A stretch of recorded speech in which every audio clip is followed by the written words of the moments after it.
अस्सलाम वालेकुम स्टूडेंट। आज हम chapter cell structure and function में टॉपिक न्यूक्लियस को डिस्कस करेंगे। न्यूक्लियस को कैरियोट भी कहा जाता है। रॉबर्ट ब्राउन नामी साइंटिस्ट ने 1831 में इसको डिस्कवर किया था, जब एक माइक्रोस्कोप पावरफुल फॉर्म में लाइट माइक्रोस्कोप की तरफ आ गई थी। डबल लेंस उसमें लग गया था तो विजिबल हो गई थी चीजें। उस टाइम पर ये न्यूक्लियस डिस्कवर हुआ था। सेंट्रल बॉडी होने की वजह से इसको कैरियोट कहा था। न्यूक्लियस भी एक मरकज को, सेंटर को कहा जाता है। तो ये एक सेल में दरमियान में मौजूद होता है, लेकिन अगर प्लांट सेल की बात करें तो वो एक लार्ज वैक्यूल होने की वजह से ये साइड में हो जाता है, लेकिन ये होता जरूर है कि यूकैरियोटिक सेल का एक लाजमी जुज है। स्ट्रक्चर की बात करते हैं तो इसमें हमें नजर आता है कि डबल मेम्ब्रेन स्ट्रक्चर है, जिसको न्यूक्लियर एनवलप कहा जाता है। उसमें छोटे छोटे से पोर्स मौजूद हैं, जिसमें से इंफॉर्मेशन को ये बाहर सेंड करता है in the form of messenger RNA. Material को इन लेने के लिए भी यही पोर मौजूद होते हैं। एंडोप्लाज्मिक रेटिकुलम के साथ भी कनेक्शन इन पोर्स के जरिए ही होता है। उसके अलावा ये दो या एक स्फेरिकल बॉडी मौजूद होती हैं जिनका काम राइबोसोम्स बनाने का है। तो हम स्ट्रक्चर के साथ साथ फंक्शन भी डिस्कस करते हुए जा रहे हैं कि न्यूक्लियर मेम्ब्रेन एक डबल फॉस्फोलिपिड से बनी हुई मेम्ब्रेन एज ए एनवेलप काम कर रही है। स्फेरिकल बॉडी जिन्हें न्यूक्लियोलस कहते हैं, राइबोसोम्स बनाने का काम करते हैं। न्यूक्लियस के अंदर भी रखते हैं, बाहर भी सेंड करते हैं। उसके बाद हम इस थ्रेड लाइक स्ट्रक्चर को देखें तो इसको यहाँ क्रोमेटिन कहा जाता है। क्रोमेटिन क्रोमोसोम से बना हुआ एक धागों का गुच्छा है, जिसकी क्वांटिटी इस टाइम तो काउंट नहीं की जा सकती, लेकिन जब सेल डिवाइड होने लगता है तो फिर हम देखते हैं कि स्पीसी टू स्पीसी जानदारों में डिफरेंट क्रोमोसोम्स तादाद में हमें मिलते हैं। ह्यूमन की बात की जाए तो इसमें 46 क्रोमोसोम्स मौजूद होते हैं। चिंपैंजी में 48 हैं, ड्रोसोफिला फ्लाई में 8 हैं। फर्न की बात करें तो 1000 भी हो सकते हैं। तो वेरी करता है, लेकिन ये बना हुआ किससे है? अगर हमें क्रोमोसोम को ओपन करके देखें, ये आपके सामने एक स्ट्रक्चर क्रोमोसोम का है। इस सिंगल को भी क्रोमोसोम कहते हैं। ये पेयर की फॉर्म में हो तो भी क्रोमोसोम ही काउंट होता है।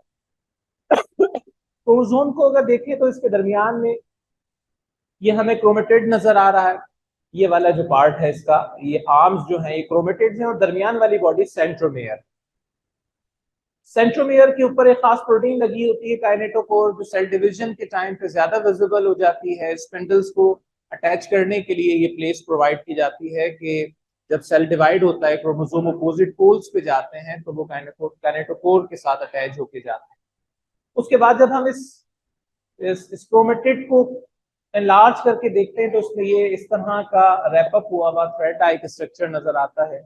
और ओपन करने पे पता चलता है कि ये बॉल्स के अराउंड जो रेड कलर के बॉल्स मैंने बनाए हैं, जो कि एक प्रोटीन है जिसको हिस्टोन प्रोटीन कहा जाता है।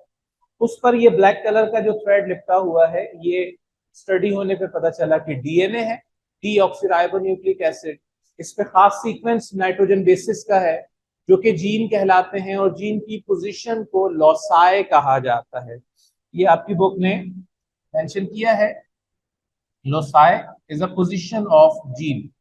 और जीन आपको पता है कि डीएनए के खास सीक्वेंस की बात हो रही है, एक रेसिपी की बात हो रही है कि कौन सी प्रोटीन कैसे बनेगी, उसकी रेसिपी है।